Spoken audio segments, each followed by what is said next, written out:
ನಮಸ್ಕಾರ ಸ್ನೇಹಿತರೆ, ಹೇಗಿದ್ದೀರಾ? ನನ್ನ ಚಾನಲ್ಗೆ ಸ್ವಾಗತ. ನಿಮಗೆ ನನ್ನ ಚಾನಲ್ಗೆ ಪ್ಲೀಸ್ ಸಬ್ಸ್ಕ್ರೈಬ್ ಮಾಡಿ. ನೀವು ಈ 20 ತಪ್ಪುಗಳನ್ನು ಮಾಡಿದರೆ ಬಡತನ, ದಾರಿದ್ರ್ಯ ಬಾರದೇ ಇರದು. ಪ್ರತಿನಿತ್ಯ ನಾವು ಸ್ನಾನ ಮಾಡುವುದರಿಂದ ನಮ್ಮ ದೇಹ ಮಾತ್ರವಲ್ಲ, ಮನಸ್ಸು ಕೂಡ ಹೊಸ ಚೈತನ್ಯವನ್ನು ಪಡೆದುಕೊಳ್ಳುತ್ತದೆ. ಲಕ್ಷ್ಮೀ ದೇವಿಯು ಯಾವ ವ್ಯಕ್ತಿ ಶುದ್ಧವಾಗಿರುತ್ತಾನೋ, ಸ್ವಚ್ಛವಾಗಿರುತ್ತಾನೋ ಅವನಿಗೆ ಧನ ಸಂಪತ್ತನ್ನು ಕರುಣಿಸಲು ಬಯಸುತ್ತಾಳೆ. ಮನೆಯಲ್ಲಿ ಪದೇ ಪದೇ ಕಲಹಗಳು, ಕುಟುಂಬ ಸದಸ್ಯರ ನಡುವೆ ಭಿನ್ನಾಭಿಪ್ರಾಯಗಳು ಇರುವುದು. ಲಕ್ಷ್ಮೀ ದೇವಿ ಶಾಂತವಾದ ಮನೆಯಲ್ಲಿ, ಸಾಮರಸ್ಯ ಇರುವ ಮನೆಯಲ್ಲಿ ನೆಲೆಸಲು ಬಯಸುತ್ತಾಳೆ. ಪದೇ ಪದೇ ನಿಮ್ಮ ಹಲ್ಲುಗಳನ್ನು ನೀವೇ ಕಚ್ಚಿಕೊಳ್ಳುವುದು, ತುಟಿಗಳನ್ನು ಕಚ್ಚಿಕೊಳ್ಳುವುದರಿಂದ ದಾರಿದ್ರ್ಯ ಬರುತ್ತದೆ. ಮುಸ್ಸಂಜೆ ಸಮಯದಲ್ಲಿ ಮನೆಯನ್ನು ಕತ್ತಲೆಯಾಗಿ ಇಟ್ಟುಕೊಳ್ಳುವುದು. ಇದರಿಂದ ಮನೆಯಲ್ಲಿ ನಕಾರಾತ್ಮಕತೆ, ಬಡತನ ನೆಲೆಯಾಗುತ್ತದೆ. ಮುಸ್ಸಂಜೆ ಆಗುತ್ತಿದ್ದಂತೆ ಮನೆಯಲ್ಲಿ ದೀಪವನ್ನು ಬೆಳಗಿಸಬೇಕು. ಮನೆಯ ಹೊರಗೆ ತುಳಸಿ ಬಳಿ ದೀಪವನ್ನು ಹಚ್ಚಿಡಬೇಕು. ಕೊಳಕು ಹಾಗೂ ಹರಿದ ಬಟ್ಟೆಯನ್ನು ಧರಿಸುವುದರಿಂದಲೂ ಹಣದ ಸಮಸ್ಯೆ, ದಾರಿದ್ರ್ಯ ನಮ್ಮನ್ನು ಸೇರಿಸಿಕೊಳ್ಳುತ್ತದೆ. ಯಾವಾಗಲೂ ನಾವು ಶುದ್ಧವಾದ ಬಟ್ಟೆ, ಶುಚಿಗೊಳಿಸಿದ ಬಟ್ಟೆಯನ್ನು ಧರಿಸಬೇಕು. ಮುರಿದ ಅಥವಾ ತುಂಡಾದ ಬಾಚಣಿಕೆಯಿಂದ ತಲೆಯನ್ನು ಬಾಚಿಕೊಳ್ಳಬಾರದು. ಅದರಲ್ಲೂ ಸುಮಂಗಲಿಯರಂತೂ ಇಂತಹ ತಪ್ಪುಗಳನ್ನು ಮಾಡಲೇಬಾರದು.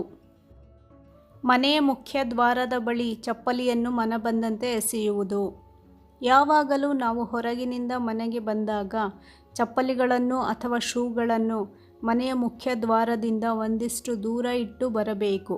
ಯಾಕೆಂದರೆ ಲಕ್ಷ್ಮೀ ದೇವಿಯು ಮನೆಯ ಮುಖ್ಯ ದ್ವಾರದ ಮೂಲಕ ನಿಮ್ಮ ಮನೆಯನ್ನು ಪ್ರವೇಶಿಸುತ್ತಾಳೆ. ಮುಸ್ಸಂಜೆ ಸಮಯದಲ್ಲಿ ಉಪ್ಪು, ಮೊಸರು ಇತ್ಯಾದಿ ಬಿಳಿ ಬಣ್ಣದ ವಸ್ತುಗಳನ್ನು ದಾನ ಮಾಡುವುದರಿಂದ ಮನೆಗೆ ದಾರಿದ್ರ್ಯ ಬರುತ್ತದೆ. ಪ್ರತಿನಿತ್ಯ ದೇವರಿಗೆ ಪೂಜೆಯನ್ನು ಮಾಡದೇ ಇರುವಂತಹ ಮನೆಯಲ್ಲಿ ನಕಾರಾತ್ಮಕ ಶಕ್ತಿ ತುಂಬಿಕೊಂಡಿರುತ್ತದೆ. ಇದರಿಂದ ದಾರಿದ್ರ್ಯ ಬರುತ್ತದೆ.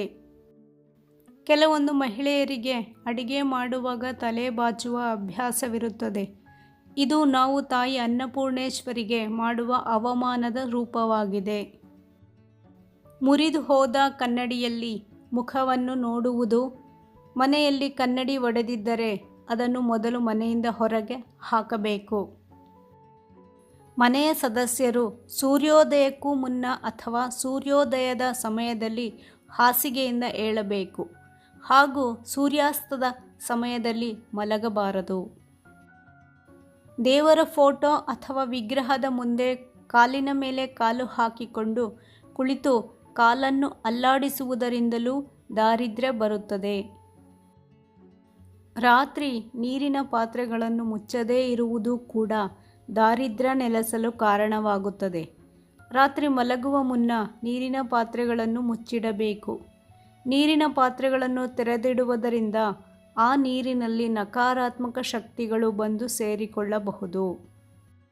ಕೆಲವೊಂದು ಮನೆಗಳಲ್ಲಿ ಬಾತ್ರೂಮ್ ಬಾಗಿಲನ್ನು ತೆರೆದೇ ಇಡಲಾಗುತ್ತದೆ. ಇಂತಹ ತಪ್ಪನ್ನು ಮಾಡಬೇಡಿ. ಬಾತ್ರೂಮ್ ಬಳಸಿದ ನಂತರ ಅದನ್ನು ಸ್ವಚ್ಛಗೊಳಿಸಿ ಬಾಗಿಲನ್ನು ಹಾಕಿಡಬೇಕು. ಮನೆಗೆ ಯಾರಾದರೂ ಬಂದಾಗ ಅವರನ್ನು ಅವಮಾನಿಸಿ ಕಳುಹಿಸಬಾರದು. ಸಾಧ್ಯವಾದರೆ ಅವರಿಗೆ ಏನನ್ನಾದರೂ ನೀಡಿ. ಪ್ರತಿನಿತ್ಯವೂ ಹೊಸ್ತಿಲ ಪೂಜೆಯನ್ನು ತಪ್ಪದೇ ಮಾಡಬೇಕು. ಯಾಕೆಂದರೆ ಹೊಸ್ತಿಲ ಮೇಲೆ ಮಹಾಲಕ್ಷ್ಮಿ ಮತ್ತು ದರಿದ್ರ ಲಕ್ಷ್ಮಿ ಇಬ್ಬರೂ ನೆಲೆಸಿರುತ್ತಾರೆ. ಅಂತಹ ಸಮಯದಲ್ಲಿ ಹೊಸ್ತಿಲನ್ನು ಗೌರವಿಸದೇ ಇದ್ದರೆ ದರಿದ್ರ ಲಕ್ಷ್ಮಿಯು ನಿಮ್ಮ ಮನೆಯನ್ನು ಪ್ರವೇಶಿಸುತ್ತಾಳೆ. ಮನೆಯ ಸ್ತ್ರೀಯರ ಕಣ್ಣಿನಲ್ಲಿ ನೀರು ಹಾಕಿಸದಿರಿ. ಯಾವ ಮನೆಯಲ್ಲಿ ಸ್ತ್ರೀ ಅಥವಾ ಮಹಿಳೆ ಕಣ್ಣೀರನ್ನು ಹಾಕುತ್ತಿರುತ್ತಾಳೋ ಆ ಮನೆ ಉದ್ಧಾರವಾಗುವ ಸಾಧ್ಯತೆಯೇ ಇರುವುದಿಲ್ಲ. ಮನೆಯಲ್ಲಿ ಯಾವಾಗಲೂ ಅರಿಶಿಣ, ಕುಂಕುಮ ಮತ್ತು ಉಪ್ಪು ಸೇರಿದಂತೆ ಅಡುಗೆ ಮನೆಯಲ್ಲಿ ಡಬ್ಬಗಳು ಖಾಲಿಯಾಗದಂತೆ ನೋಡಿಕೊಳ್ಳಿ. ಡಬ್ಬಗಳು ಖಾಲಿಯಾಗುತ್ತಿದ್ದಂತೆ ಅದರಲ್ಲಿ ಏನನ್ನಾದರೂ ತುಂಬಿಸಿ ಇಡಿ, ಖಾಲಿ ಬಿಡಬೇಡಿ.